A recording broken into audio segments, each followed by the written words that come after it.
Bueno, bienvenidos. Estamos esperando que nos den el ok ahí para la transmisión. Bien. Bueno, bienvenidos, bienvenidas a todos y todas. Estamos en esta conferencia central del Congreso Prealas de Uruguay, titulada Transiciones ecosociales y procesos sociopolíticos. Tenemos como conferencista invitado a Breno Bringel. Desde ya le damos la bienvenida y le agradecemos por su participación.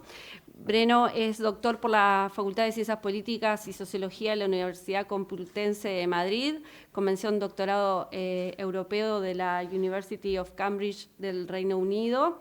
Es profesor e investigador del Instituto de Estudios Sociales y Políticos de la Universidad del Estado de Río de Janeiro desde el 2011, investigador senior de la Facultad de Ciencias Políticas y Sociología de la Universidad Complutense de Madrid, coordinador del Núcleo de Estudios de Teoría Social y América Latina, co-coordinador, director del Observatorio de Geopolítica y Transiciones Ecosociales con sede en Madrid desde el 2023, investigador nivel 1 del Consejo Nacional de Desarrollo Científico y Tecnológico de Brasil. Fue investigador y profesor visitante en más de una docena de universidades que incluyen Argentina, Brasil, Chile, España, Francia, Portugal, Reino Unido, México, Suiza y en Uruguay también.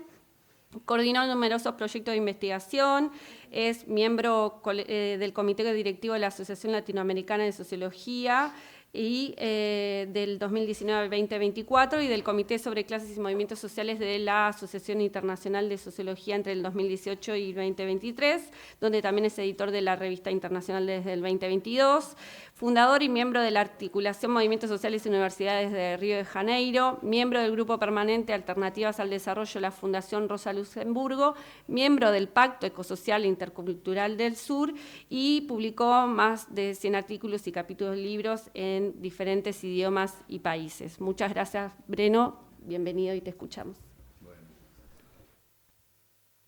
A ver si está prendido, sí. Bueno, buenas tardes, todas, todos, todes. Un gusto pues saludarles, estar acá en Montevideo otra vez. Quisiera agradecer a Soledad que hizo la invitación y todas las gestiones que permitieron que viniera, pero también a todo el Departamento de Sociología por acogernos acá en este encuentro, que me parece bueno, pues una oportunidad interesante, ¿no?, de poner en diálogo también pues, lo que están haciendo los grupos de investigación de acá, de la facultad, con algunos debates que también estamos desarrollando en otros lugares de la región.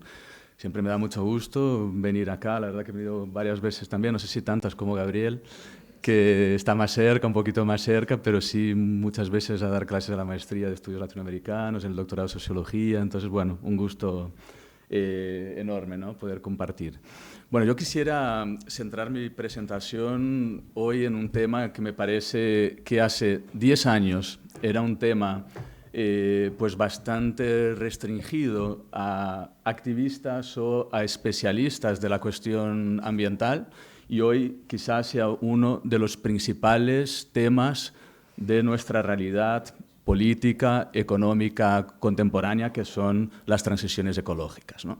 Y este paso de un lugar quizás, digamos, más sectorial, más residual del debate sobre transición ecológica, a que pase de repente a estar en el centro de las agendas económicas, políticas, me parece que necesita de alguna manera también ser analizado, ¿no? Mucho se habla hoy de transiciones ecológicas, de transiciones ecosociales, principalmente de transición energética dentro de eso.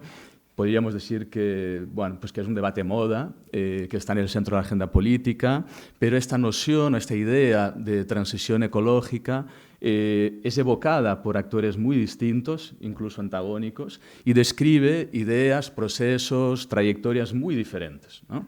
En los últimos años hemos visto, por ejemplo, bueno, pues cómo parte de este debate ha ganado centralidad por que Estados Unidos creara su Green New Deal, ¿no?, una política pues, bastante ambiciosa de descarbonización hacia 2050. La Unión Europea crea su Pacto Verde Europeo, incluso China, aunque no tenga un programa específico, lo coloca dentro de la agenda del gobierno como un elemento central. Y a partir de ahí vemos no solo actores nacionales y supranacionales, ¿no?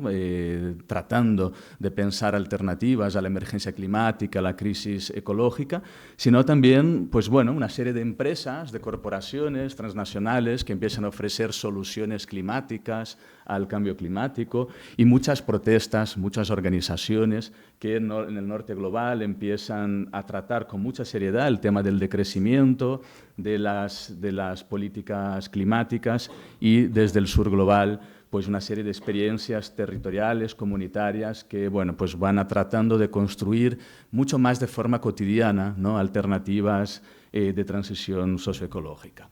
Por todo eso, no podemos hablar, digamos, de transición ecológica en singular, hay que hablar de transiciones en plural y en disputa, y es eso un poco lo que quisiera hacer acá hoy, ¿no? O sea, tratar de analizar las disputas alrededor de las políticas de transiciones ecológicas hoy.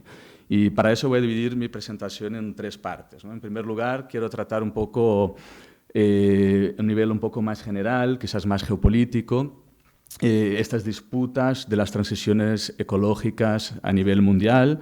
Trataré de hacer una caracterización general del escenario global y sus consecuencias en términos de tendencias geopolíticas, correlaciones de fuerzas, implicaciones para pensar las transiciones ecológicas en el mundo contemporáneo. En segundo lugar, me gustaría sugerir, ¿no? Proponer una tipología de transiciones socioecológicas. Si las transiciones son diversas, pues tenemos que analizar, examinar cuáles son los tipos de transiciones en disputas, qué actores, qué ideas fuerzas, qué horizontes, ¿no? Están en juego. Y por fin me gustaría aterrizar un poquito en el debate latinoamericano para tratar de articular todo esto con los procesos sociopolíticos en marcha en nuestra región, para tratar de distinguir diferentes dinámicas, propuestas, procesos que muchas veces son vistos o son leídos de manera casi homogénea cuando son realmente distintos entre sí y merecen analizarse de esa manera, ¿no? Bueno, lo que voy a compartir se basa en muchas colaboraciones también, ¿no? Me parece que es importante decirlo. Ayer, bueno, pues Gabriel también mostraba todas las investigaciones en términos colaborativos, ¿no? Con algunas colegas. Buena parte de lo que voy a presentar se basa en una colaboración bastante estrecha de los últimos años con Maristela Svampa, que estamos trabajando juntos en esos temas. No solo cosas que hemos publicado, sino otros artículos que estamos sacando, un librito. Y se basan también en 2 proyectos de investigación que tengo ahora en marcha, ¿no? Uno que es un proyecto sobre la geopolítica de las transiciones ecosociales, que está analizando todos los impactos de las transiciones ecológicas europeas en América Latina. Es un proyecto con sede en Madrid. Y luego otros 2 proyectos que son muy parecidos, financiados por el Consejo Brasileño de Investigaciones Científicas y por la Fundación de Río de Janeiro de Investigación, en la que estoy tratando de analizar las relaciones entre Estado, mercado y sociedad dentro de las transiciones ecológicas en 3 países de América Latina, y estoy comparando Brasil, Chile y Colombia, ¿no? Esto es un poco el fondo de las investigaciones así en marcha que voy a utilizar, movilizar para las reflexiones que quisiera traer hoy. Además, bueno, pues de algunas ideas compartidas en este espacio que mencionó Soledad, que es el Pacto Ecosocial e Intercultural del Sur, que es, bueno, pues un colectivo de activistas intelectuales críticos de diferentes países de América Latina, más o menos una docena de países de la región, que desde 2020, bueno, con estrecha colaboración también con Claxo, con otras organizaciones, venimos, bueno, pues tratando de impulsar esta agenda de las transiciones en una lógica latinoamericana, ¿no?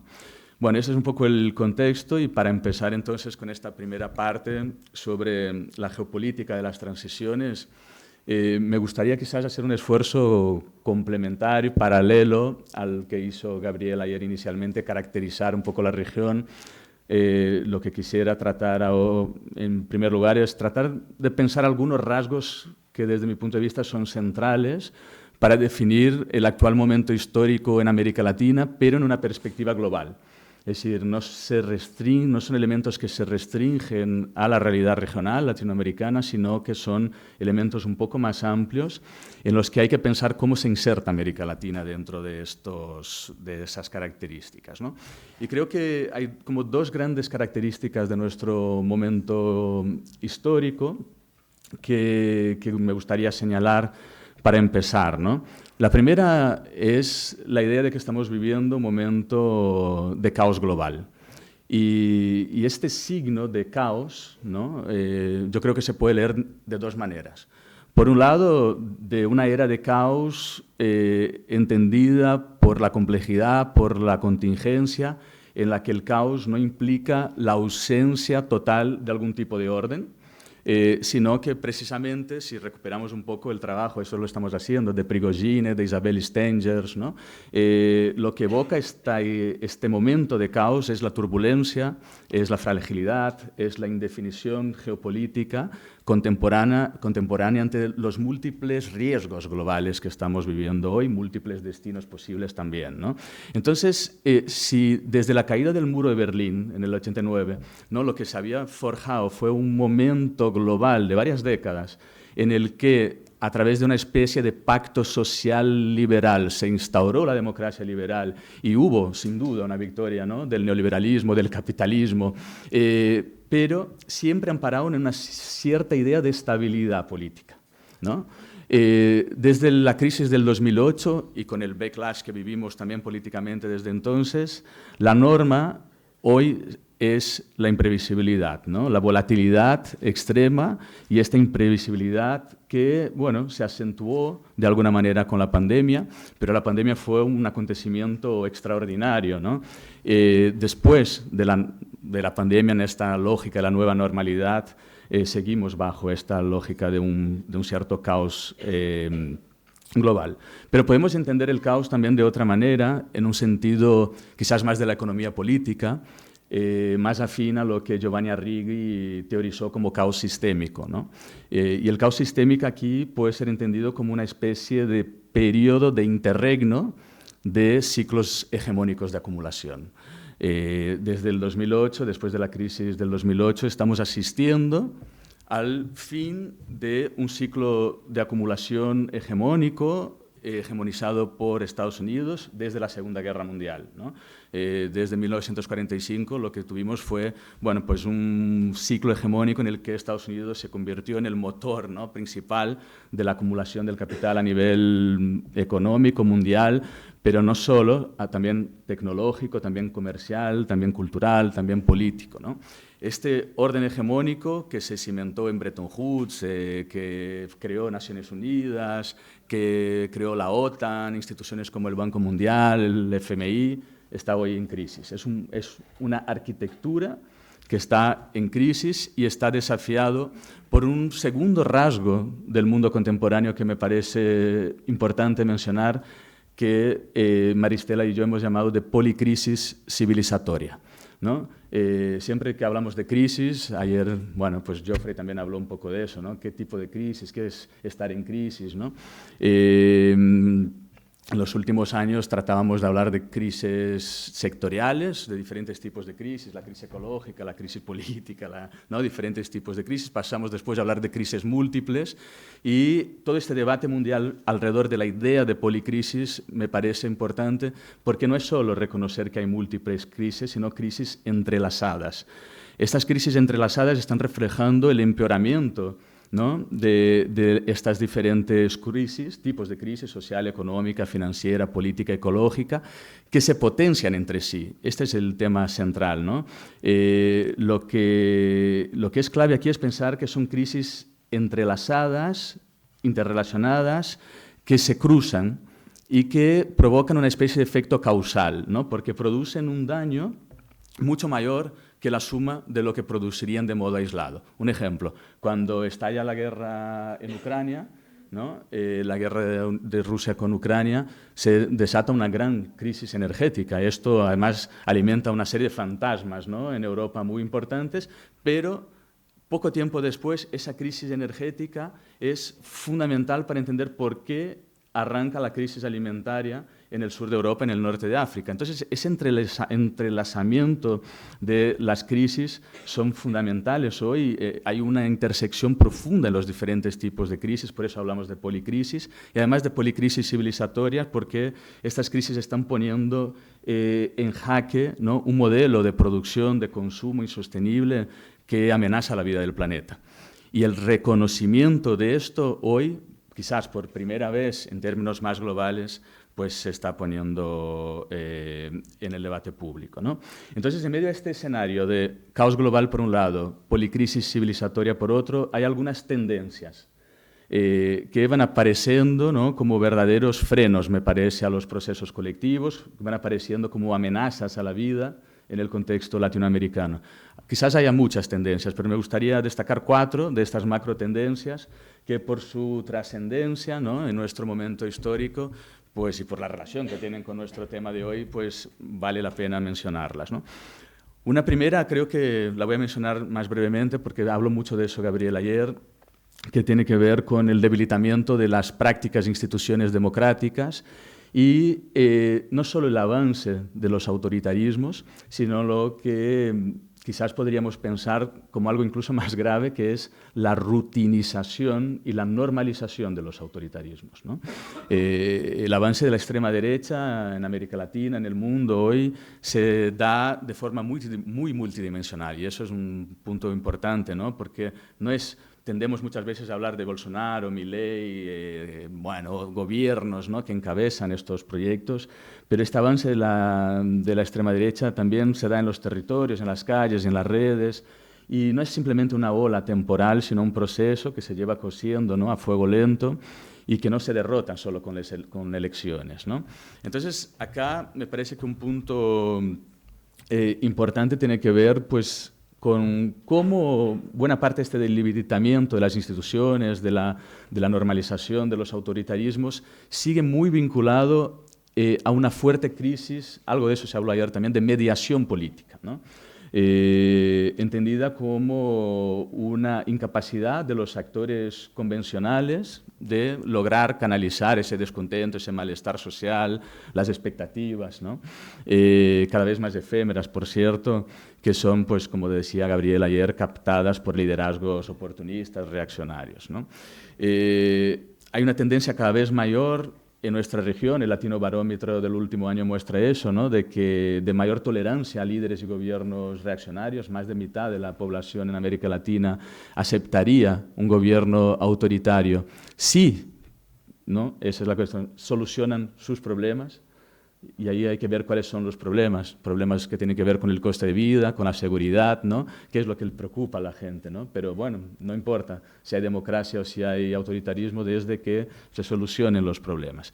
Pero todo este escenario, ¿no?, lo que ha marcado en el mundo, me parece, pero en América Latina es muy claro, es una dinámica intergubernamental forjada a través de un clivaje de institucionalidad democrática por un lado versus impugnación por otro, ¿no? Y lo que es muy preocupante, me parece, es que son precisamente las derechas radicales quienes están confrontando los pilares del orden continental hoy, ¿no? Este es un tema importante porque gobiernos como los de Brasil, Colombia, Chile, pues quizás México, son gobiernos defensivos, ¿no? Buscan defender el status quo hoy, ¿no? Conservar los acuerdos, los consensos mínimos, ¿no?, incluso cosas que buena parte de los progresismos de la izquierda criticaban históricamente, ¿no? Por eso no es ninguna paradoja hoy hablar de progresismos conservadores, ¿no?, defender el Estado de Derecho, defender determinadas cosas que son lo mínimo que pudimos conservar, ¿no?, del ciclo político previo. Y en contraposición, pues tenemos derechas radicales, pues hoy en Argentina, en Ecuador, en Perú, en El Salvador, que, bueno, que están impulsando agendas, ¿no?, de forma bastante proactiva. Entonces, ese es un primer rasgo importante, bastante global, que tiene sus trazos característicos en nuestra región, pero importa, voy a decir más adelante, mucho para nuestro debate de las transiciones. El segundo tema o tendencia que se está profundizando mucho y que es muy importante es la expansión de las economías criminales. Nuestra región hoy está realmente asediada por la violencia, por el crimen organizado, por el narcotráfico y por esa lógica de las economías criminales, ¿no?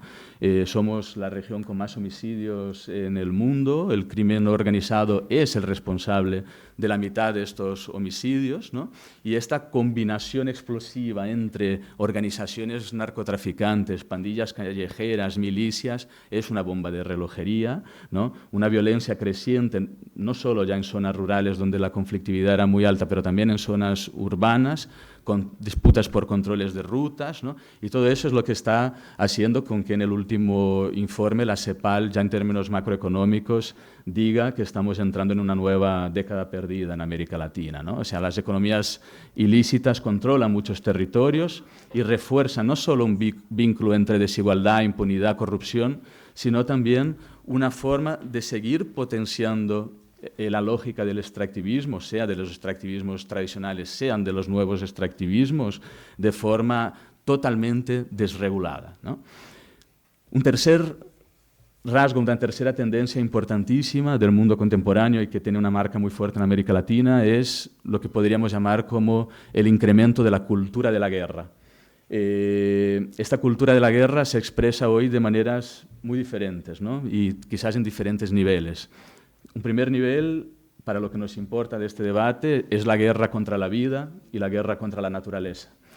Los territorios hoy están siendo arrasados por la militarización y esta violencia cada vez mayor se expresa con especial intensidad sobre los cuerpos de las mujeres, de las defensoras de la naturaleza, ¿no? También somos, en nuestra región, tenemos el récord, ¿no? Somos los recordistas en eso también, con mayor número de asesinatos de activistas socioambientales y defensoras de la naturaleza. Pero, obviamente, más allá de este nivel de la guerra contra la vida, contra la naturaleza, hay una cultura de la guerra que se está expresando a nivel interestatal, ¿no? Hemos tenido la invasión de Rusia a Ucrania, que agravó precisamente esta crisis energética, humanitaria, alimentaria, resucitó la amenaza nuclear, remilitarizó Europa, ¿no? Pero por otro lado, ¿no? Mientras Estados Unidos y Europa pues, decían apoyar a Ucrania para defender la democracia, los derechos humanos, en Gaza, ¿no? Israel pues, sigue cometiendo un genocidio ante los ojos de todo el mundo y la complicidad de gran parte de los países centrales, ¿no? Yo creo que hay tres cosas importantes que se desprenden de estas tendencias. La primera es que las expectativas que se estaban trazando en el momento pandémico, prepandémico, sobre transiciones ecosociales y ecológicas se han frenado. El capitalismo verde se está tiñendo quizás de nuevas tonalidades de verde, ¿no? Un verde quizás más oliva, más militar, ¿no? De los tanques militares, ¿no? O sea, ha aumentado la explotación de hidrocarburos, la crisis climática se está agravando cada vez más, no hemos conseguido frenar eso. Una segunda implicación o desprendimiento de estas tendencias es que ante lo que estamos viendo en Gaza, Occidente está muy aislado y está muy deslegitimado, sobre todo Europa, muy deslegitimado en el mundo, ¿no? Aunque parece no querer verlo, porque sigue operando en una lógica de privilegio imperial y de autocentramiento tremendo, ¿no? Antes en la comida comentaba con Gabriel, con algunos, con Ana, que acabo de venir de Nigeria y cuando recorrimos otras latitudes, sobre todo del sur global, ¿no? Vemos cómo se ha desplazado de forma tremenda esta mirada sobre Europa, ¿no? Que antes, bueno, pues buscaba tener de alguna manera una cierta autoridad moral, política, diferente a Estados Unidos, y hoy está totalmente deslegitimada. Y eso, pues, puede significar o puede ser un indicio de que estamos viviendo la emergencia de un orden post-occidental. De momento solo tenemos movimientos iniciales en ese sentido y hay que acompañar eso, ¿no? Y la tercera idea es que la normalización del autoritarismo y de la cultura de la guerra está llevando a la ruptura de los acuerdos mínimos de derecho internacional que habían sido consolidados tras la Segunda Guerra Mundial, ¿no? Lo vimos con Gaza, el ataque israelí a la embajada de Irán, por ejemplo, pero también lo vimos en nuestra región con el caso del ataque a la embajada de México en Ecuador, ¿no?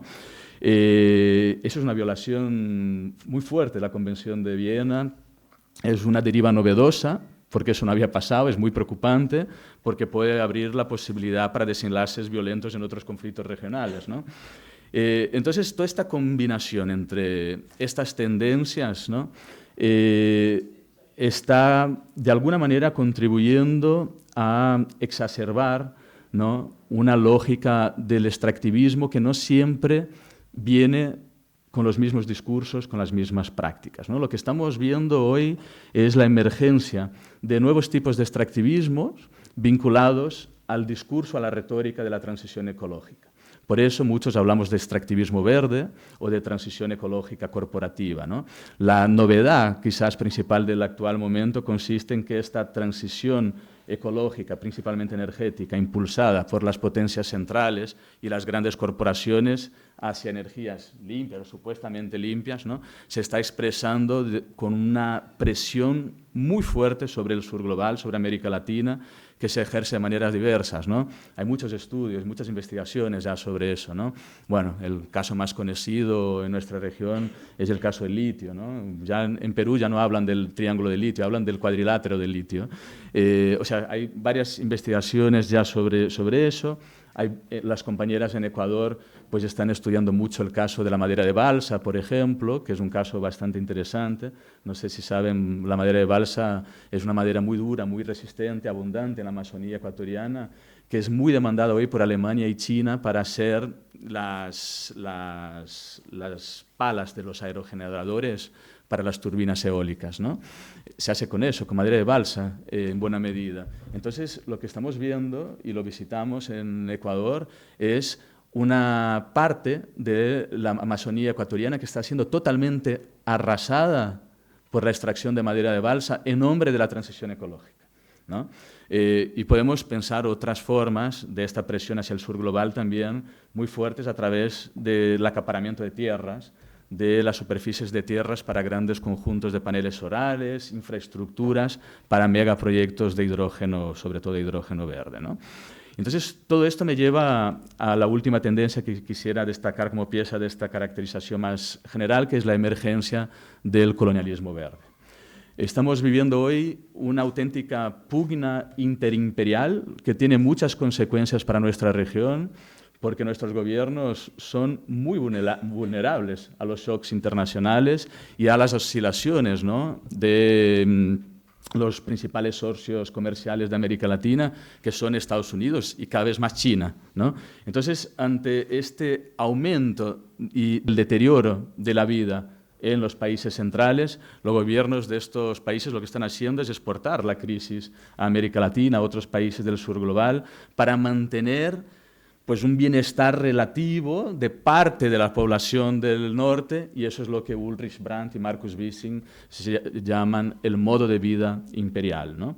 En todo caso, quizás lo interesante del mundo de hoy es que esta disputa imperial, a diferencia de lo que tuvimos en la Guerra Fría, en otros momentos históricos, es mucho menos ideológica y mucho más de intereses, ¿no?, porque se está plasmando en buena medida por una disputa por el control de las cadenas de suministro y por el acceso a los minerales críticos que son necesarios para asegurar la transición energética y sobre todo la seguridad energética, porque se habla en estos términos en los gobiernos de las principales potencias, ¿no?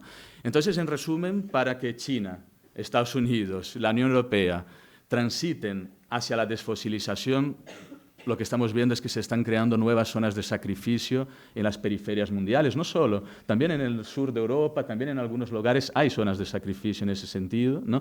Y esto es lo que, bueno, pues estamos llamando de colonialismo verde, o algunas compañeras llaman de colonialismo energético, ¿no? Es una nueva dinámica de extracción capitalista, de apropiación de materias primas, de mano de obra, de bienes naturales, especialmente en el sur global, con el propósito de llevar a cabo esta transición energética verde, ¿no? Lo desarrollamos en profundidad esto en un libro reciente que se publicó por Claxo, que se llama Más allá del colonialismo verde.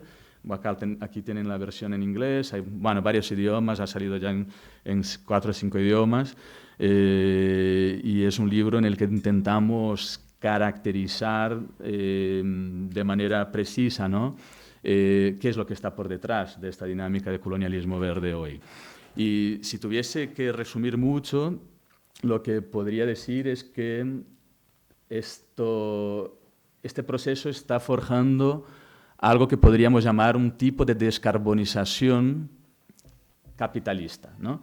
Que no está guiada por la desconcentración y la desmercantilización del sistema energético, no está guiada por el cuidado de la naturaleza, no está guiada por principios de justicia socioambiental, sino por otro tipo de motivaciones, ¿no? Por la captación de nuevos incentivos financieros, la reducción de la dependencia de algunos países en la búsqueda de su seguridad energética, o en algunos casos, en el caso de las corporaciones, también por la mejoría de la imagen, ¿no? De algunas de ellas, ¿no?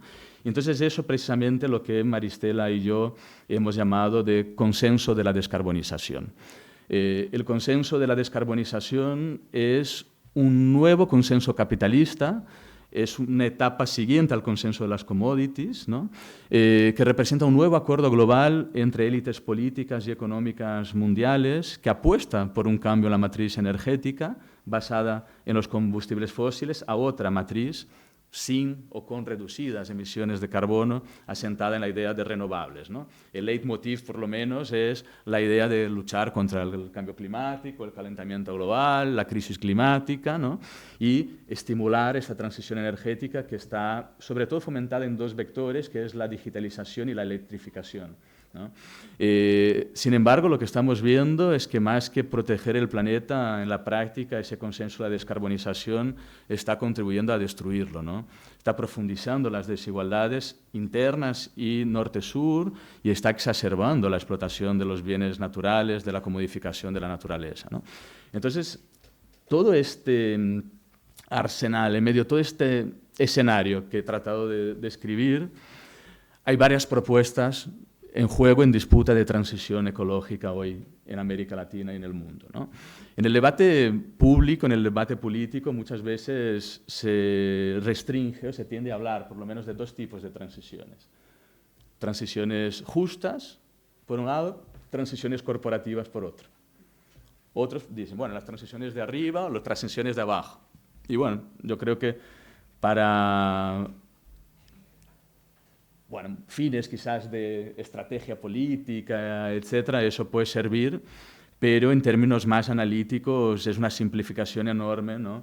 Porque nos hace perder los matices, hablar simplemente de dos tipos de transición, la de arriba y la de abajo, la justa y la corporativa, etcétera, ¿no? Hay que pensar las mediaciones, hay que pensar los conflictos, hay que pensar los matices, los grises que hay ahí en estas disputas de transiciones. Entonces, por eso, lo que sugiero es que estamos asistiendo hoy a la coexistencia tensa de tres tipos de transiciones socioecológicas diferentes en América Latina y en el mundo, que no existen en estado puro, digamos así, ¿no? Sino que se articulan entre sí, pero cada una de ellas tiene ideas fuerza, actores clave, que nos permite crear una tipología con estos tres tipos de transiciones socioecológicas. La primera son las transiciones, yo creo que podemos mantener la noción nativa, digamos, son las transiciones corporativas, de hecho, ¿no? Acá, en términos de actores, lo que tenemos son bancos, aseguradoras, grandes empresas, una órbita enorme hoy de pequeñas empresas tecnológicas, pero que tienen muchos recursos. Y lo que es interesante, ¿no? Nosotros estamos haciendo un atlas de las transiciones ecosociales de América Latina y tenemos datos que muestran que las empresas que más financian las energías dichas limpias y renovables son las empresas del mundo fósil. Por lo cual, eso es interesante, ¿no?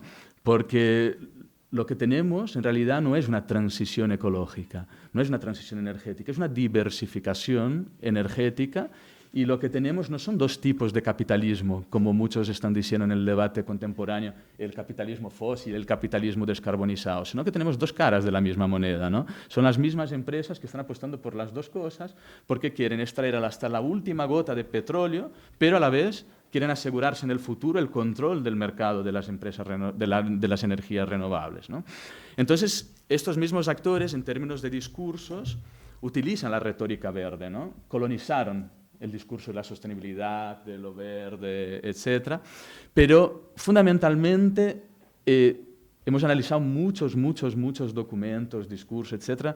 Hay dos ideas claves que aparecen aquí siempre, que es, bueno, pues de alguna manera la idea de innovación y por otro de las potencialidades tecnológicas, ¿no? La tecnología nos va a salvar de alguna manera, esto es como un poco el lema, ¿no? Y en una lógica general, pues estos discursos de las transiciones corporativas operan bajo lo que podríamos decir que es una doble simplificación. Por un lado, restringe la noción de transición a la descarbonización. Y el problema no es la crisis ecológica sistémica, sino la crisis climática, la crisis del cambio climático, y se convierte todo esto en una cuestión de expertos, de métrica del carbono, tal como lo denomina una colega brasilera, Camila Moreno, ¿no? Se crea una métrica del carbono, un lenguaje ultra especializado alrededor del cual, ¿no?, se intentan buscar soluciones al problema climático, a la emergencia climática, y todo queda ahí restringido a la descarbonización. Por otro lado, la otra simplificación es que se restringe la transición ecológica, la transición energética.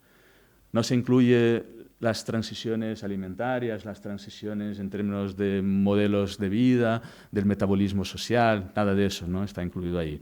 Entonces, lo que tenemos realmente en juego, y así lo dicen explícitamente, ¿no?, es una apuesta por el negocio verde, por el negocio ecológico, por la financiación climática. Hay una literatura internacional bastante extensa ya sobre eso, el trabajo de Peter Newell sobre el negocio de las transiciones o el trabajo de Whitebeck sobre las transiciones corporativas es muy interesante, ¿no?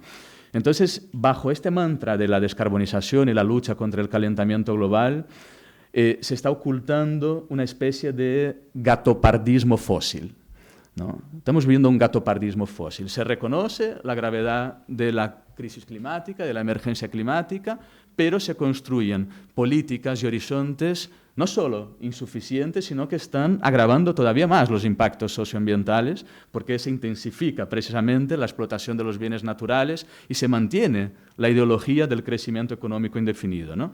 Entonces, acá hay un tema importante que es la forma y la temporalidad de la transición energética hegemónica, que con esta lógica, con esta óptica, aparece totalmente compatible con la extracción de más gas, de más petróleo, ¿no?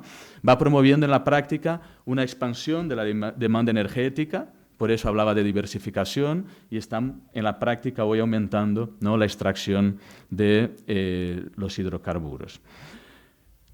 Además, es colonial esta transición corporativa. Hablaba antes de colonialismo verde. A menudo, ¿no?, todas las narrativas que se van construyendo, por ejemplo, para expandir las renovables en el mundo, se basa en una idea muy típica de la geopolítica imperial alemana del Tercer Reich, que es la idea de espacio vital, ¿no?, de Ratzel, y de espacio vacío, que es una idea que acompaña la idea de espacio vital. O sea, bueno, hay espacios vacíos. Los espacios vacíos son los espacios apropiables del sur global, ¿no? Y así literalmente el gobierno alemán, no solo las empresas, habla de espacio vacío, ¿sí? Para hacer acuerdos en el nordeste de Brasil para megaplantas de hidrógeno verde, por ejemplo, ¿no? Entonces hay un imaginario, un discurso colonial también, no solo una práctica, sino un discurso alrededor de esto, ¿no? Entonces todo esto, este mundo de las transiciones corporativas es lo que, bueno, lo que vemos y escuchamos por muchos sitios hablar en términos con la etiqueta de capitalismo verde, ¿no? Este es el capitalismo verde, ¿no? Lo que pasa es que el capitalismo verde hoy se está sofisticando mucho y de manera muy rápida, ¿no? Esto es un tema importante, ¿no? Y cada vez está más presente, que no lo estaba tanto, en escenarios de conservación, porque hay una rapidez de la financiarización y de la apertura de nuevos mercados que es increíble, ¿no? Los bonos de biodiversidad, la comercialización de los modos de vida indígenas, por ejemplo, y una cosa que es fundamental, ayer se hablaba de digitalización, que es el avance del control social de los cuerpos y de la naturaleza a través de la digitalización de la naturaleza.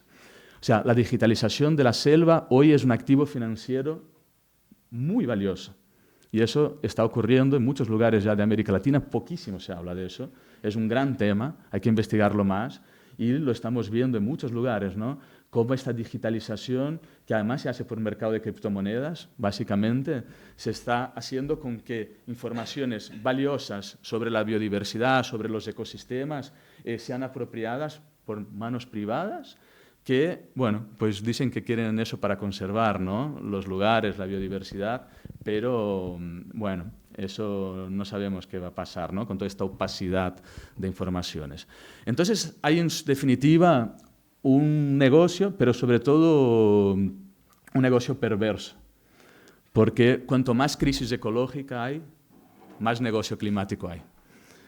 Es un negocio muy perverso. Junto a eso hay, diría, un segundo tipo de transiciones, que son las transiciones político-institucionales, o si quieren, institucionales gubernamentales, ¿no? Y aquí estoy pensando en diferenciar, ¿no?, estas transiciones corporativas a proyectos de transición ecológica que son impulsados por actores institucionales a diferentes escalas, niveles, municipal, estatal, también podemos pensar en lo supranacional, ¿no?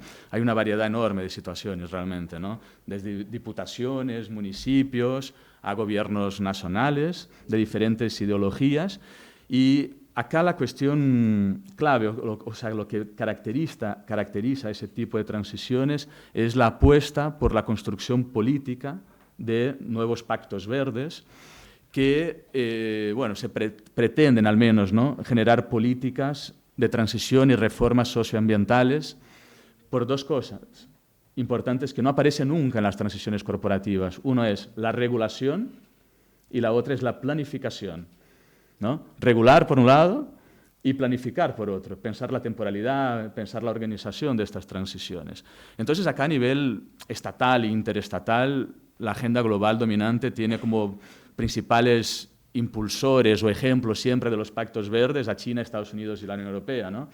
Bueno, casi todo el mundo conoce, ha escuchado hablar del Green New Deal de Estados Unidos, que tiene digamos, una pierna mucho más fuerte en el tema de la industrialización verde, el Pacto Verde Europeo, que es el más ambicioso, ¿no? No solo por la financiación, sino también por lo que plantea en términos de complejidad, ¿no? Porque en el caso del Pacto Verde Europeo es verdad que incluye no solo descarbonización, sino también toda una serie de programas de resiliencia climática, de alimentación local y directa de los productores, de economías circulares, de movilidad limpia, ¿no?, de protección y restauración de la biodiversidad, de descontaminación. Es un pack más completo, digamos, el Pacto Verde Europeo, ¿no? Pero lo cierto es que tenemos en el mundo, hemos hecho justo un trabajo sobre eso ahora, y hemos identificado por lo menos 34 casos de países que tienen hoy programas institucionales de lo que podríamos llamar pactos verdes, ¿no? Muchos de ellos en América Latina, otros en África, en Asia, menos conocidos, y mirándolos en conjunto, ¿no?, eso nos tiene que obligar casi a una reflexión sobre el lugar del Estado en las transiciones ecosociales, ¿no? Muchos países están creando ministerios de transición ecológica para ocuparse directamente de esta planificación. Otros están creando programas de transición energética, ¿no?, dentro de sus ministerios, pero yo diría que el debate académico no está a la altura de los acontecimientos, de la importancia política de eso, porque hay una reflexión aún muy pobre sobre el rol del Estado en las transiciones ecológicas, con algunas excepciones, quizás acá en América Latina el trabajo de Rubén Lobolo en Argentina, que está pensando y está proponiendo la idea de un Estado ecosocial, o el trabajo de Karin Beckstrand y Annika Kronsfeld, que, bueno, tienen una discusión muy interesante sobre qué sería un Estado verde, ¿no? En todo caso, acá me parece que hay dos cuestiones importantes de eso, ¿no? Por un lado, la captura corporativa del Estado, la falta de garantías y de derechos para los pueblos, los territorios, pues, bueno, puede bloquear las transiciones justas, ¿no? Y eso exige que, pues, reconozcamos o repensemos el lugar del debate sobre la soberanía, aquí sobre la soberanía nacional, porque es precisamente el argumento de la soberanía nacional vinculadas a la industrialización, a la nacionalización del litio, etcétera, lo que está permitiendo, ¿no?, muchas veces frenar estos procesos en nombre supuestamente de hagámoslo nosotros y no lo va a hacer China, Estados Unidos, pero seguimos manteniendo el mismo modelo también, ¿no? O sea, se sigue reforzando el extractivismo. Pero hay discusiones muy interesantes hoy sobre soberanía energética, ya tenemos un acúmulo importante de la discusión sobre soberanía alimentaria, ¿no? Entonces, una primera clave es pensar cómo podemos descentrar el debate sobre la soberanía.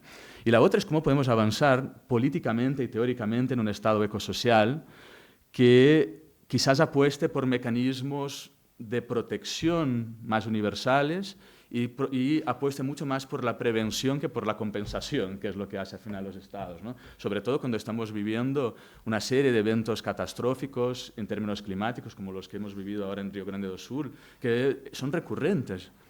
Son colapsos, como dice Maristela, son colapsos localizados, que son integrantes de una lógica más general del colapso. El colapso no es que de repente va a llegar aquí, ¿no?, un meteorito, todas estas cosas, series de ciencia ficción y que nos va a llevar a todos. El colapso es la pérdida progresiva de complejidad de la vida social y ambiental y ecosistémica, ¿no? Y esta pérdida de complejidad es lo que está haciendo, o sea, que estamos viendo, ¿no?, en términos de consecuencias directas de deforestación, de pérdida de biodiversidad, ¿no?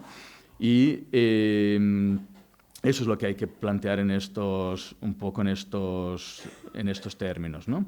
Entonces, por acá hay una agenda, podría hablar mucho más de eso, pero quería seguir, ¿no?, de debates importantes, también en clave municipal, no solo estatal, sobre cómo generar políticas públicas de transición ecosocial concretas, que se relacionen con la transición socioecológica de una forma más holística, más integral, fortaleciendo la autonomía local, fortaleciendo los sistemas energéticos descentralizados, ¿no?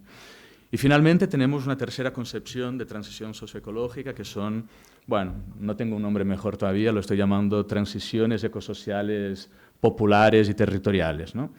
Eso es lo que, bueno, originalmente muchos de los actores autodefinían como transiciones justas. Lo que pasa es que hoy todo el mundo habla de transiciones justas. El mercado, los estados, o sea, han colonizado la idea de transiciones justas, ¿no?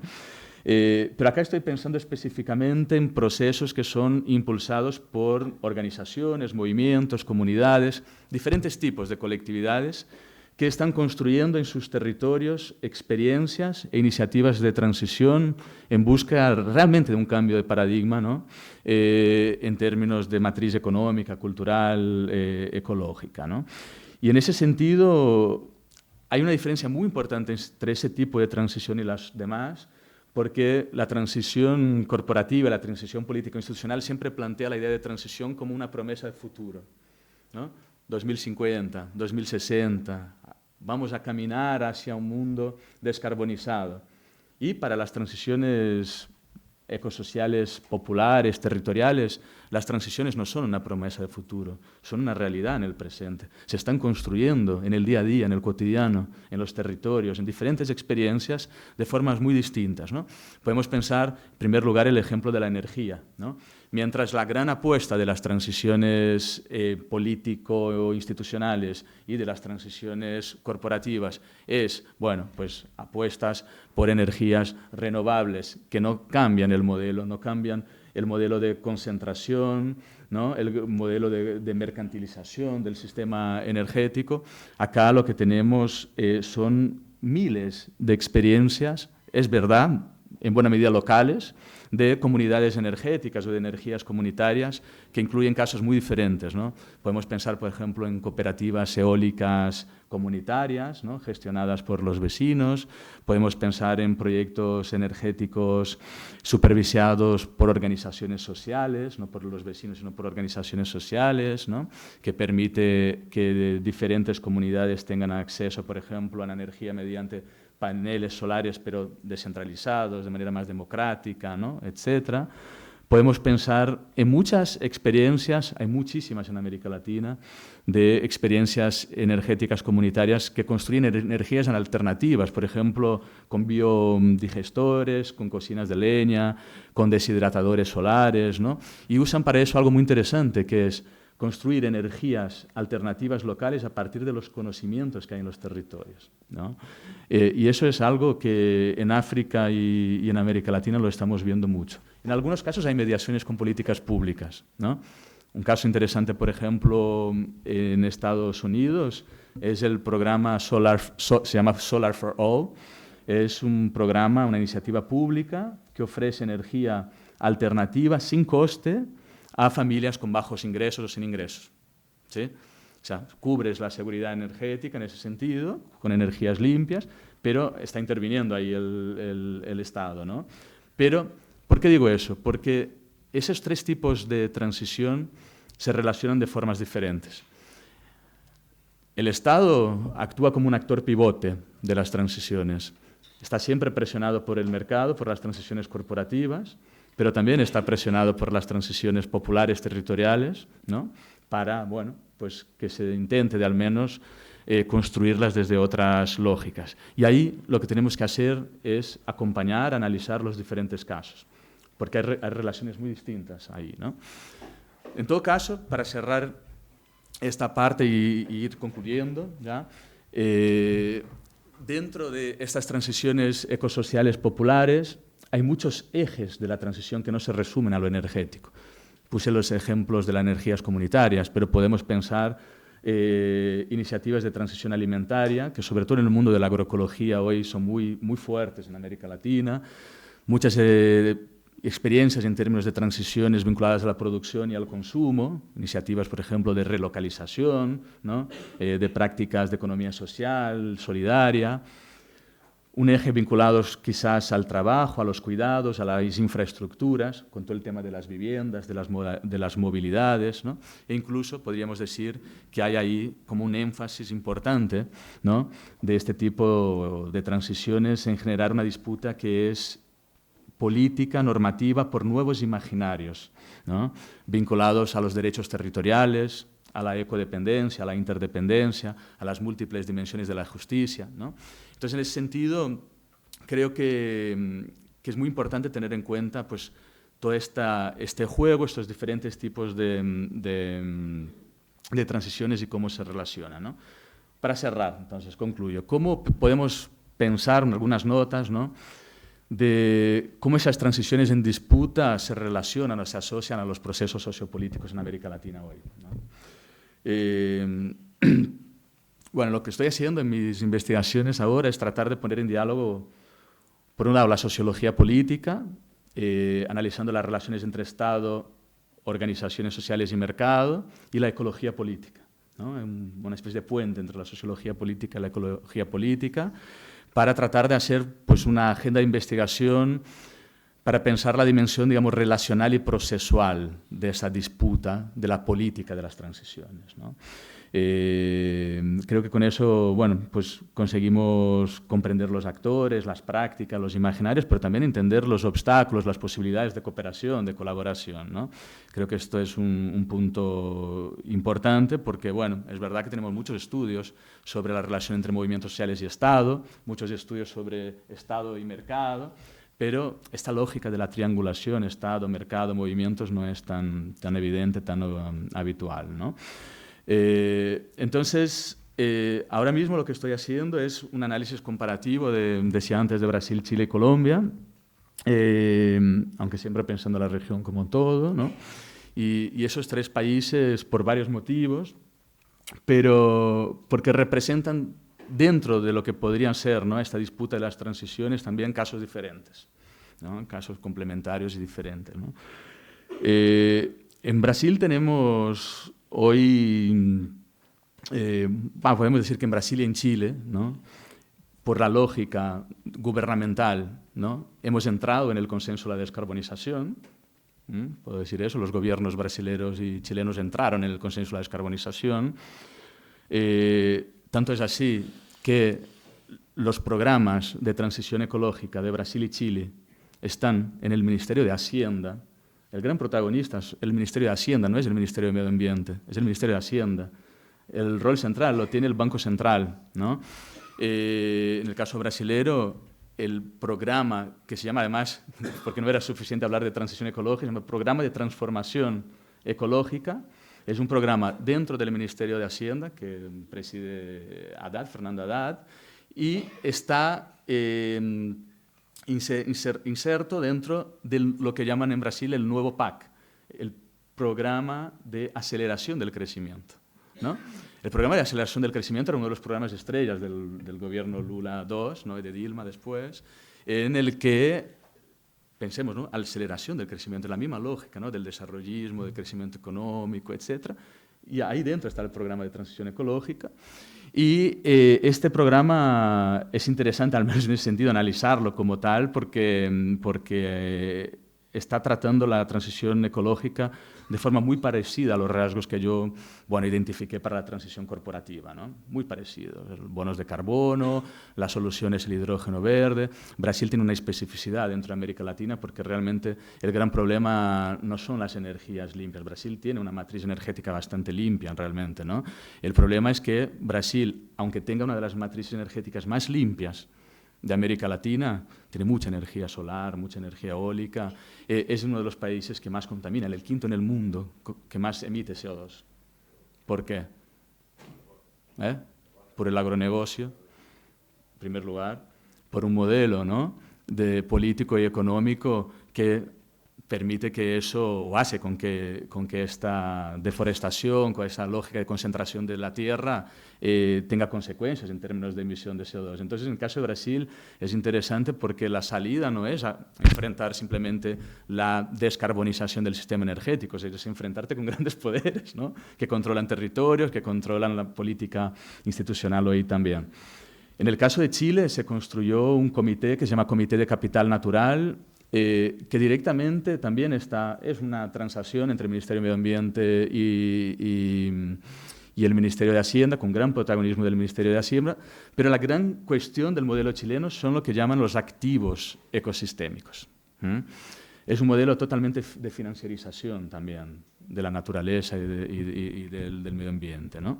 Entonces, cuando Gabriel ayer cita a Dani Campelo y dice, bueno, quizás no hay hoy en América Latina un incentivo que actúe como factor, ¿no?, agregador externo, digamos, para generar incentivos en nuestros diferentes países, yo diría que, bueno, pues quizás después del fin del boom de las commodities, del consenso de las commodities, es el consenso de la descarbonización hoy lo que está emergiendo ahora como este factor, ¿no? Sobre todo porque, por todo el escenario que ayer mencionabas, Gabriel, de polarización, de fuerte enfrentamiento interno, el clima, la cuestión climática en el mundo hoy ha aparecido como una especie de oportunidad para los países de América Latina, como muchos de esos gobiernos que están haciendo una especie de boomerang. Tienen una conflictividad interna enorme, dificultades para conseguir recursos para cualquier tipo de política distributiva. Bueno, se va fuera para conseguir recursos con la agenda climática, porque es la gran agenda hoy en términos de recursos económicos, y eso es lo que está permitiendo mínimamente, ¿no?, mantener algún tipo de política distributiva que para nada es lo que teníamos antes en el ciclo progresista, ¿no? Entonces, por un lado, Brasil y Chile comparten este rasgo, pero con relaciones muy diferentes con las organizaciones sociales.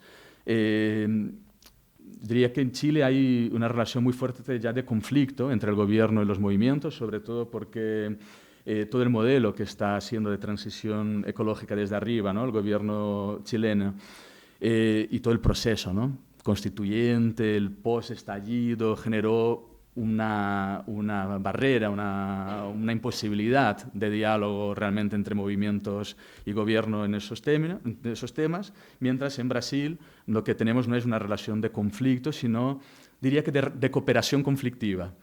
Hay cooperación y hay conflicto, hay las dos cosas, pero bueno, hay diálogos y hay posiciones también críticas, mientras que en el caso de Colombia sí tenemos más cooperación entre gobierno y movimientos sociales, tenemos una serie de espacios dentro del gobierno que han sido ocupados por activistas socioambientales, ¿no? Bueno, Tatiana Roa, la viceministra de Medio Ambiente, es una activista histórica, la propia Francia Márquez como vicepresidenta, hay una serie de figuras muy importantes que vienen del activismo socioambiental y territorial, pero también hay muchos diálogos, ¿no?, muchas tensiones también, pero hay una política de cooperación, digamos, hay espacios, nosotros hemos estado participando del foro permanente por la transición energética que pone en diálogo organizaciones sociales, intelectuales y gobierno, y ahí hay una relación de cooperación diferente, ¿no?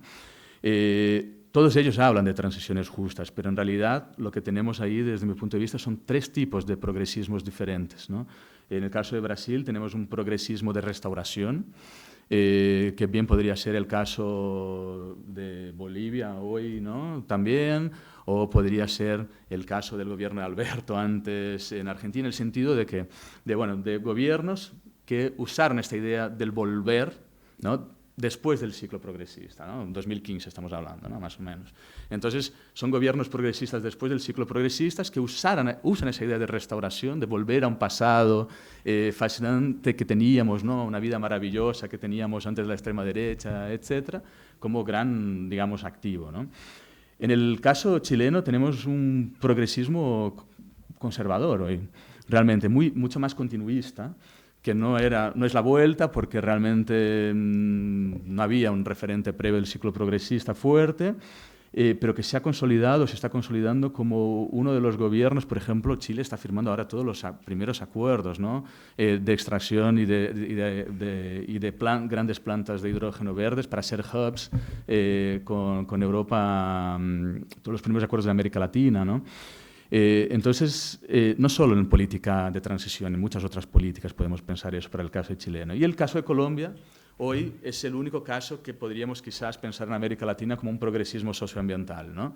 Hay realmente un intento, al menos, de tratar esta agenda de manera seria, con muchos conflictos internos, obviamente con muchos grupos que se resisten, pero bueno, podríamos hablar de muchas medidas que han salido los últimos 2 años del gobierno Petro, ¿no? En el que se ha avanzado un poco en eso. Por ejemplo, repensar el rol de Ecopetrol, ¿no? Ecopetrol, la gran empresa colombiana del petróleo, hoy se ha convertido en una empresa de las energías renovables. Sería impensable pensar eso con la Petrobras en Brasil, ¿no? De hecho, Lula ahora acaba de tener que cambiar hace un par de meses al presidente de Petrobras para una presidenta que es mucho más pro petróleo y que va a impulsar ahora lo que puede ser, seguramente, quizás en el post-COP30 que va a ser en Brasil el año que viene, el nuevo Belo Monte, ¿no? O sea, el nuevo caso de conflicto más fuerte de Brasil en los próximos años, que es la extracción de petróleo en la cuenca del Foz del Amazonas, ¿no? Eso se ha frenado de momento con licencias ambientales del IBAMA, del órgano técnico del Ministerio de Ambiente, que no lo ha permitido, pero hay un lobby político muy fuerte, no solo de la derecha, también del gobierno, para avanzar en esa dirección, ¿no? Entonces, ya no vamos, para ir cerrando, no tengo tiempo de poner más ejemplos, pero lo que quisiera llamar la atención es un poco cómo podemos pensar estos casos, lo que estoy intentando hacer ahora, ¿no? El caso de Brasil, Chile, Colombia, pensando esas dinámicas de articulación entre organizaciones, Estado y corporaciones, cómo este proceso se va dando en estos 3 países, ¿no? Y para cerrar, una última cuestión, ¿no? Más regional quizás para cerrar. Ayer nos preguntaba Gabriel si estamos viviendo con todo esto un nuevo cambio de época, digamos, ¿no? Y con todas estas situaciones tan diversas, ¿no?, que estamos viviendo, yo diría que lo que caracteriza hoy el actual momento latinoamericano no es ni un giro a la derecha, como decían algunos, ni un nuevo ciclo progresista, regreso a los progresismos, sino que quizás la característica más interesante es precisamente la asincronía de los procesos sociopolíticos, ¿no? Son muy asincrónicos. Podemos reconocer determinadas similitudes entre ellos, pero son muy asincrónicos realmente, ¿no? El escenario está muy abierto a lo contingente, a lo contradictorio, ¿no? A estas orientaciones en disputas que son muy volátiles realmente. Yo creo que ayer también Gabriel hablaba un poco de eso, y que está haciendo con que se produzcan muchos reposicionamientos continuos, ¿no?, de manera muy rápida. Por un lado, pues hay algunos intentos en algunos países de una reorganización de las izquierdas, más críticas, ¿no?, con los progresismos, con intentos más locales quizás, de recomponer esas mediaciones políticas, nuevos instrumentos políticos, imaginarios, ¿no? O sea, una centralidad de la política territorial, una sensibilidad, digamos, más feminista, ecologista, antirracista, anticapitalista. Bueno, eso no se está expresando en política nacional, pero a nivel local se ve en algunos lugares, ¿no? Cosas innovadoras, interesantes. Por otro lado, tenemos los intentos de los progresismos de no sucumbir definitivamente, ¿no? Bueno, y eso hay muchos reacomodos, ¿no? Guerras fracticidas en el MAS, un gobierno del PT que no es un gobierno progresista, es un gobierno de coalición, ¿no? Cuando me preguntan, bueno, ¿y qué pasa con Lula ahora? Lula no es un gobierno del PT, tiene un gobierno de coalición con la centro-derecha, no tiene minoría tiene minoría en el Congreso, tiene minoría en el Senado y un ejecutivo bloqueado, ¿no? Entonces, ahí hay una dificultad muy grande. Tenemos un fin del ciclo progresista, un fin del relato progresista, pero el progresismo no murió, ¿no? Va agonizando lentamente. Por otro lado, otra característica de esta sincronía de los procesos interesante es pensar todas las recomposiciones de la derecha más moderada, digamos así, porque esas quizás sean parte de los actores que jugaban un rol pues un poco de mantenimiento, de manutención de la democracia liberal, ¿no? Bueno, pues estas que se definen como liberales, moderadas, ¿no? Hoy han sido amenazadas por la extrema derecha, también en sentido político, ¿no? De acaparar espacio político, están muy desafiadas, ¿no? ¿Qué es el PSDB en Brasil hoy? ¿Qué es parte de la derecha colombiana, ¿no? ¿Cuál es el lugar? Incluso el macrismo en Argentina, de alguna manera, ¿qué lugar tiene ahora, ¿no? En algunos casos es muy interesante, porque es lo que pasó en Brasil. La derecha, centro-derecha, derecha clásica, salió con el progresismo. En otros casos, bueno, pues, ¿no? Se alían con la extrema derecha. Entonces, ese tipo de alianzas son propias de esta sincronía de los procesos políticos. Y por otro lado, tenemos también el fortalecimiento, la normalización de estas derechas radicales, autoritarias, que bueno, pues van ganando espacio. Ayer Bolsonaro, hoy Milei, mañana quizás Kast, ¿no? Con esta internacional reaccionaria que nos hablaba ayer Jerónimo, con Trump como una incógnita, ¿no? Bueno, este es un poco el escenario que quisiera plantear, en el que la perspectiva integradora latinoamericana ha perdido espacio, y eso es una realidad, ha perdido mucho espacio. La transición aparece como una oportunidad, como una posibilidad para transitar, para abrir nuevos caminos, pero mayormente hoy está colonizada ya por el mercado, por esta lógica de la transición corporativa, ¿no? Entonces, bueno, creo que toca en esos tiempos utilizar lo mejor que tenemos del pensamiento crítico latinoamericano para descifrar e incidir en este debate, que es un debate, creo, central, tanto para nuestra región como para el planeta, ¿no? Gracias.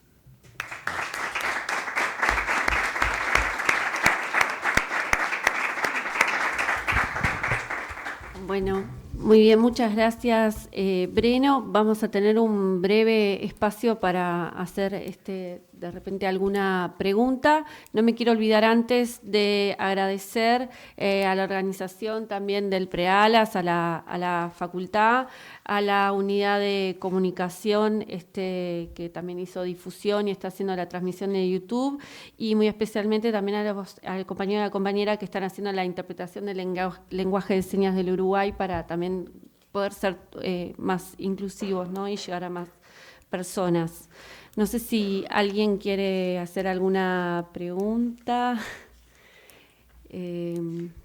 Una cuestión, voy a decir algo yo, mientras se animan, si quieren.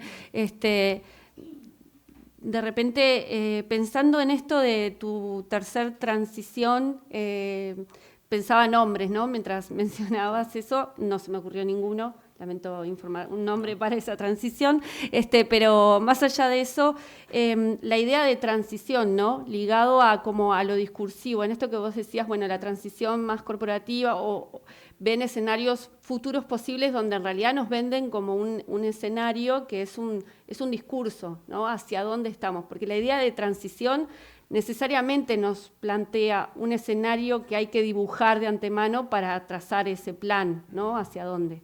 Entonces, en este tercer tipo, que tal vez incluye como muchas cosas que se están haciendo ya en terreno, ¿cuáles son esos escenarios que se están proponiendo y ya están instalando como para tratar de, o sea, cuál es la línea común que vos podés ver, más allá de, obviamente, cuidado de la vida y algunas cuestiones que uno se puede imaginar? Si tenés alguna forma de caracterizar mejor el escenario que están diseñando, ¿no? Esos movimientos más ya de transición en terreno. No sé si alguien más... sí, Gabriel. Tengo el micrófono.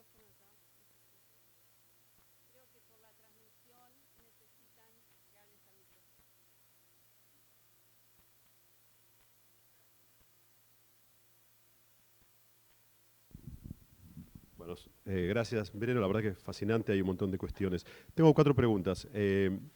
¿Podrías hacer, yo sé que es difícil, pero como para los que no sabemos mucho del tema, un balance general, más allá de cómo estamos en la transición, digo, más allá de todos los clivajes súper interesantes, si se logró avanzar algo o es todo, bueno, nunca es blanco o negro, pero hay una idea de, bueno, ¿se avanzó algo? Lo segundo, hay una relación que no me queda muy clara, que es, por un lado vos hablabas, bueno, como vemos, el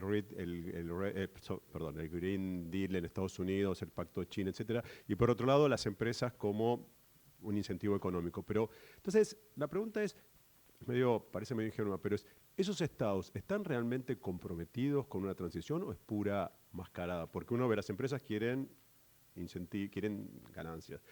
Gobiernos muy importantes aparentemente están comprometidos con algo. Entonces, esa relación, o sea, eso por un lado. Lo tercero, algo del debate, que algo yo dije ayer y que es más de América Latina, del debate al interior del progresismo entre desarrollo y ambientalismo. Porque uno ha escuchado, lo digo, por ejemplo, a Rubén Lobolo, con algunas, a la hora de dar las propuestas de cómo crecer, porque necesitamos dólares, perdón, la verdad es que no te quedas muy convencido. O sea, sí, está muy bien, pero la verdad que a la hora de decís, ok, me encantaría, pero vos ves que los gobiernos siguen de algún modo, secretamente, rezándole a las commodities. Entonces, ahí creo, no sé, pregunto que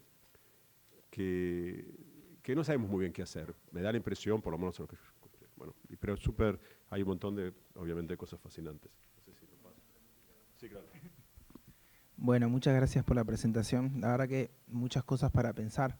Y en principio quería hacer 2 preguntitas. La primera capaz en línea con esta última pregunta, que en algún lugar leía la cuestión del consenso en torno a la cuestión del crecimiento y la dificultad de poder generar algún otro tipo de propuesta que genere sentido en los actores en torno a, bueno, ¿qué incentivos hay para cuestionar la idea de crecer?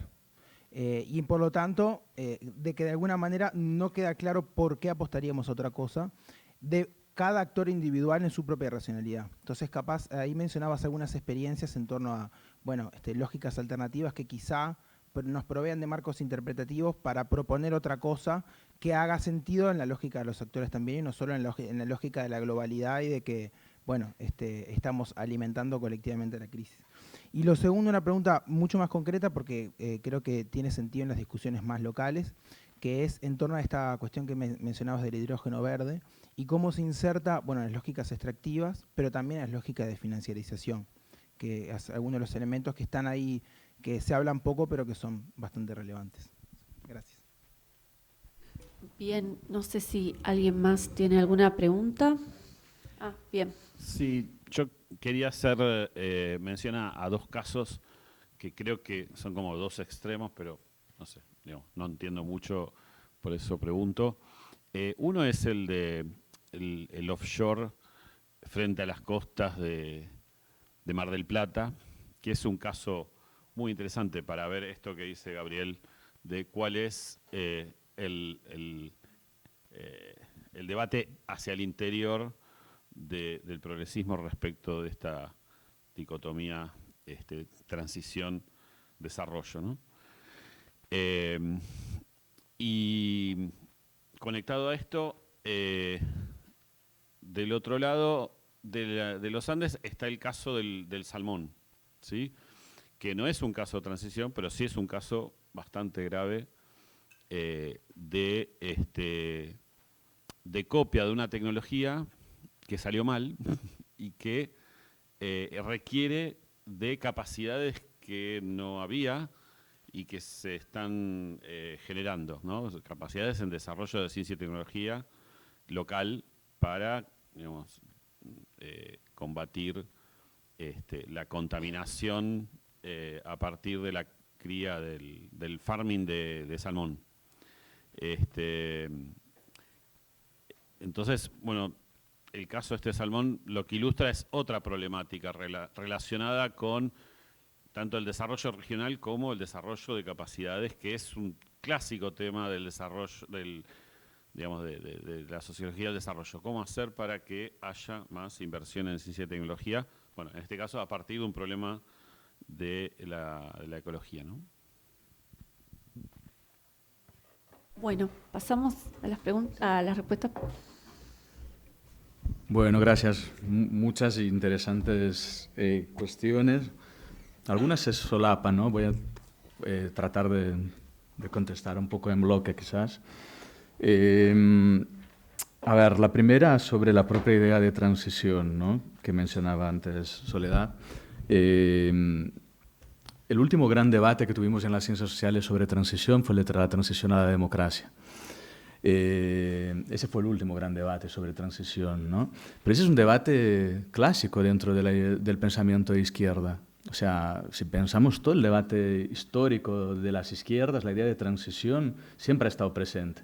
La transición del capitalismo al socialismo, bueno, el programa de transición, que era bueno, lo que Trotsky construyó en su momento, ¿no?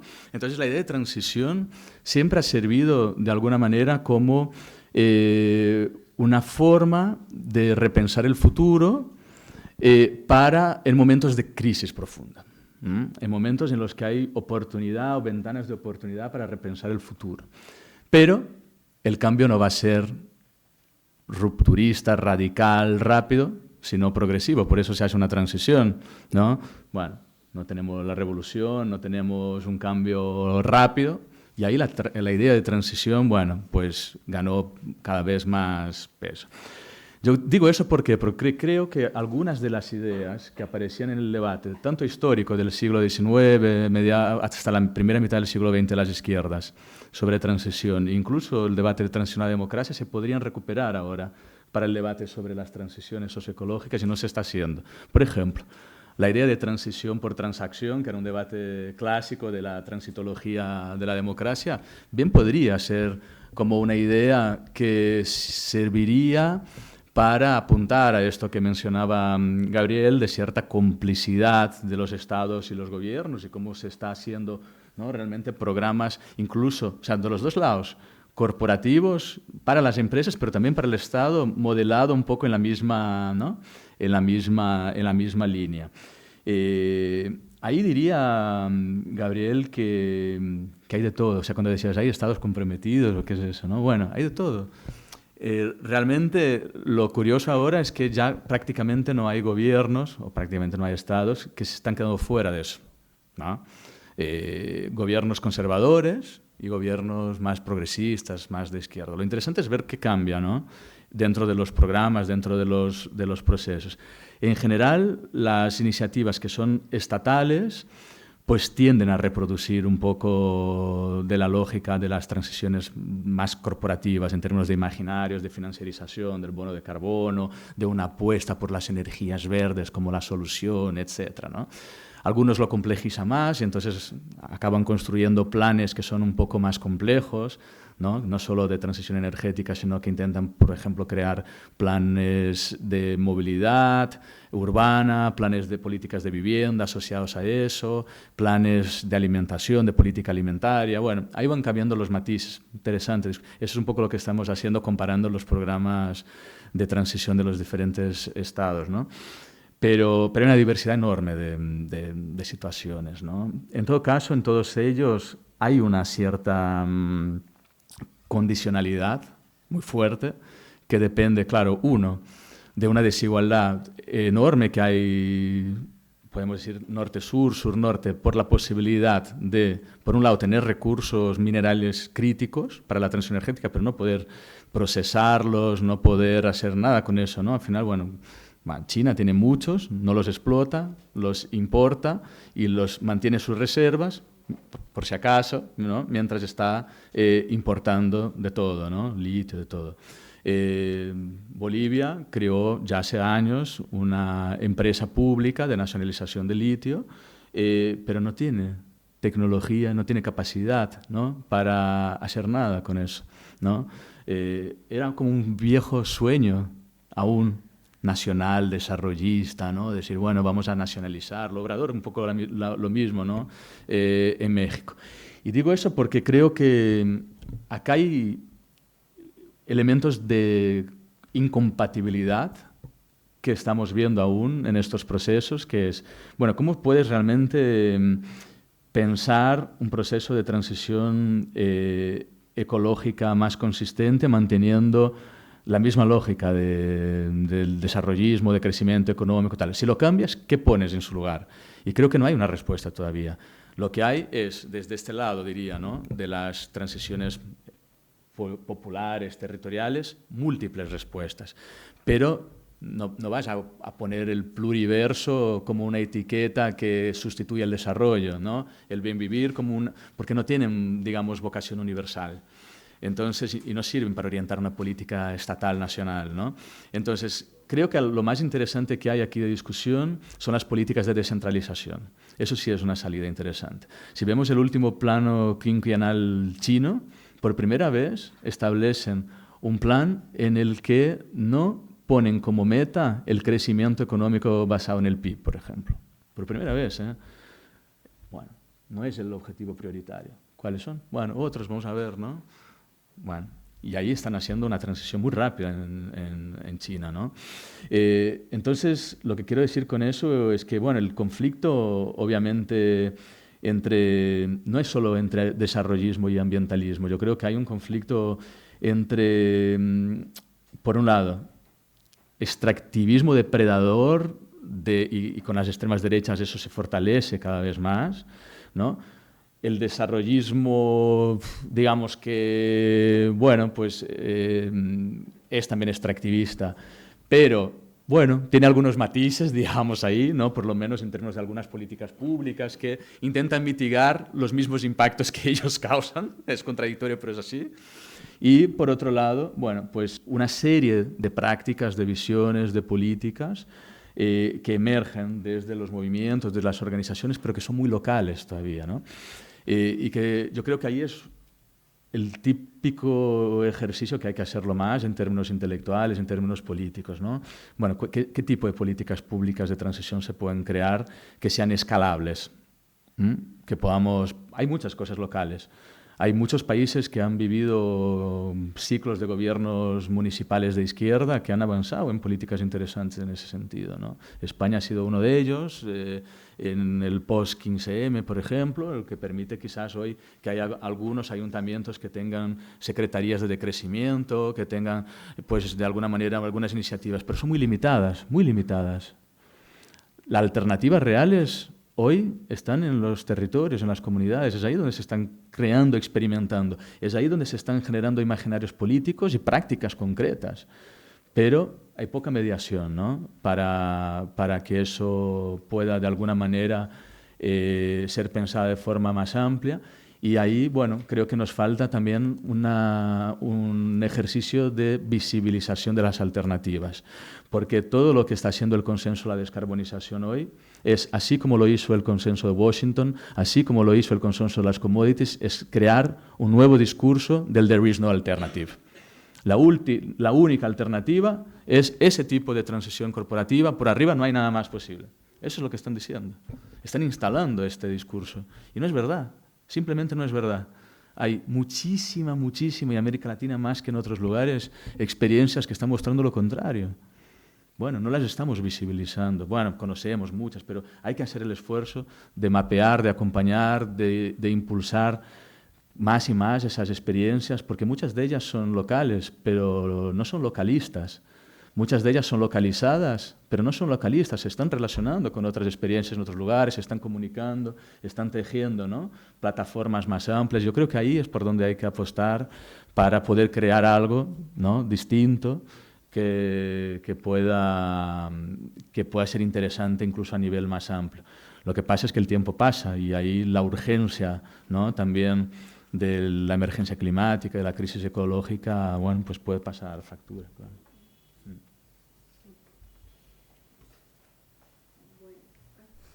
Bueno, no sé cómo estamos en horario, me parece que estamos ya para cerrar.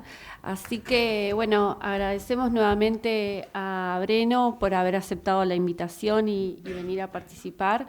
Sin dudas queda mucho por discutir sobre el tema y esperamos poder seguir haciendo. Y bueno, agradecemos a todos los que nos siguen han seguido por YouTube y están acá presentes.